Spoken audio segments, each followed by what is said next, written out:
This is the brand new BMW M2 CS. It has more power, lots of interesting upgrades, and I'll tell you why it could be the perfect modern M car. But it's not the only new vehicle that's just been revealed. I'll tell you all about the most exciting forthcoming brand new models from various manufacturers, and I'll reveal some shocking news about another ultra-secret performance car that's coming soon. I'll give you a clue.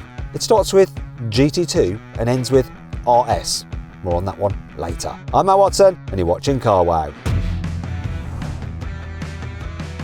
But before we get into the other cars, let's start off with the M2 CS and its design, because BMW went big with the spec on this particular car. The kidney grills, redesigned front bumper and ground-hugging splitter, all new. And so are the gorgeous bronze alloy wheels. I just wish BMW had given it some yellow daytime running lights like on other CS cars, but I do like this eye-catching velvet blue paint. It's actually exclusive to the M2 CS, but it'll set you back a whopping £4,300 extra. If you thought that was pricey though, let me introduce you to the optional carbon ceramic brakes, which cost £8,800. But despite these extra costs, there are some good reasons why this M2 CS might be the ultimate M car bargain, and I'll explain why in a minute.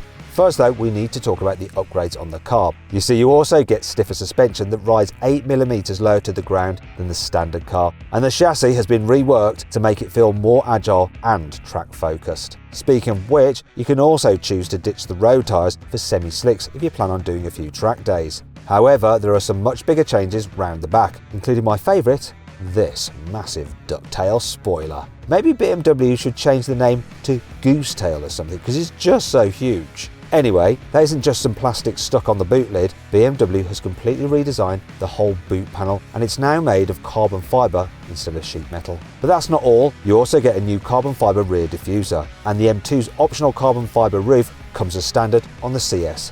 Normally you have to pay an extra £2,300 for it on the normal M2.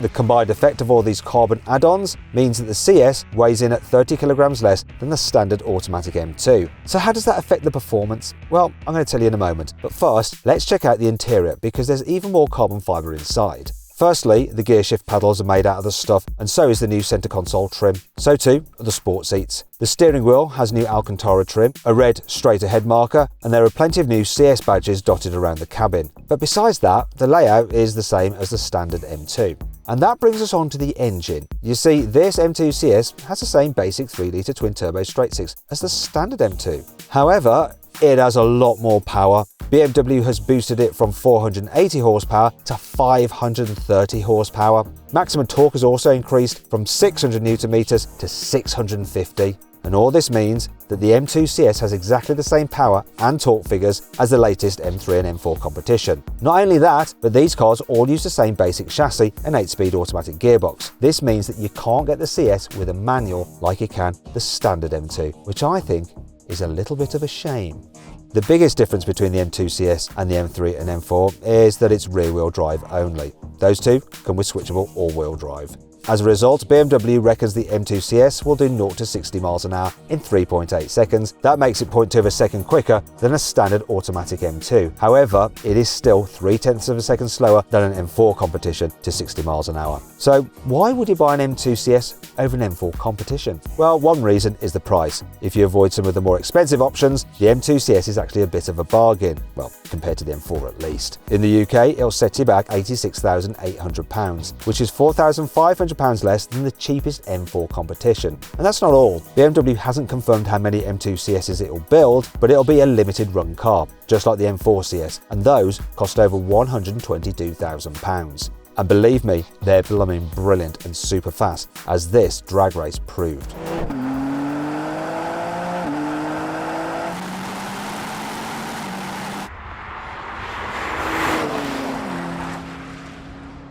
This just absolutely took off.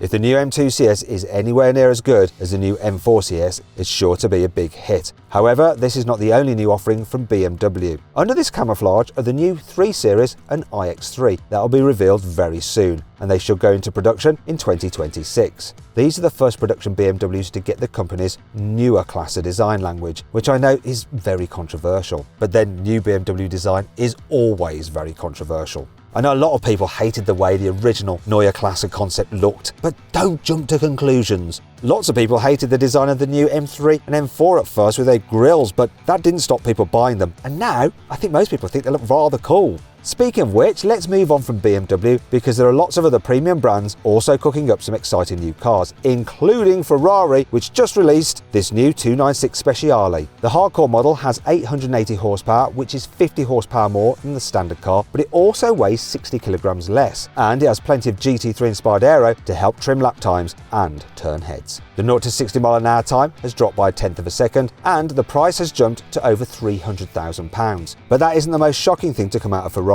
recently, because it also confirmed it'll tease its first ever electric car in October this year. Can't wait until then for some juicy details? Well, several Ferrari patents have already appeared online that show a new kind of sound generator technology designed to make electric cars feel more exciting to drive. In fact, some dedicated car spotters have already captured a prototype on video that might be using this technology. Those exhaust pipes are fake, by the way, and I can't wait to get my stick up on them. I'll move on from electric cars very soon, but first check out these two Tesla prototypes that have been spotted testing. One is a performance version of the latest Model Y, and the other is the Model S facelift, specifically the Plaid. It's not clear whether this is just some mild update or something more serious. If it's the latter, there's a good chance Tesla might be aiming to take back the Nürburgring lap record for mass-produced electric saloon cars, which is currently held by the Porsche Taycan Turbo GT. But it could have competition from Mercedes because a fully electric replacement for the AMG GT 4-door is just around the corner. It's already teased a prototype, and rumours suggest the finished car could be revealed this June. It'll use the firm's all-new AMG EA platform, which uses axial flux motors, sounds scientific, to produce more power but way less than conventional performance EVs. Expect over 1,000 horsepower and 0 to 60 miles an hour in well under 3 seconds. Nissan has just revealed an all-new version of an icon that's been around since the 1980s. No, unfortunately, it's not the next GTR, that's taking longer to arrive than GTA 6. It's actually the Micra. This all-new car is based on the same chassis as the retro Renault 5 and uses similar battery and motor combinations. This means you can choose from motors with either 120 or 150 horsepower, and batteries that are claimed to deliver a range of up to 250 miles. Expect to pay around £23,000 for an entry-level model when it goes on sale this September. If you thought that was cheap, check this out. It's called the Slate. It's a pickup truck that can transform into an SUV, but the best thing about it is that it costs less than £20,000. Okay, so you can't buy one yet, but this US startup has had some serious high-profile backing, including Amazon's Jeff Bezos. How's the price so low? Well, it comes with almost no standard equipment. The idea is that you only pay for the features you want. So the basic Slate is, well, basic. You get steel wheels, no infotainment system, and even windy-uppy windows. However, Slate hasn't skimped on the drivetrain. Even the entry-level truck has around 200 horsepower, can do 0 to 60 in about 8 seconds, and can carry over 600 kilograms of cargo.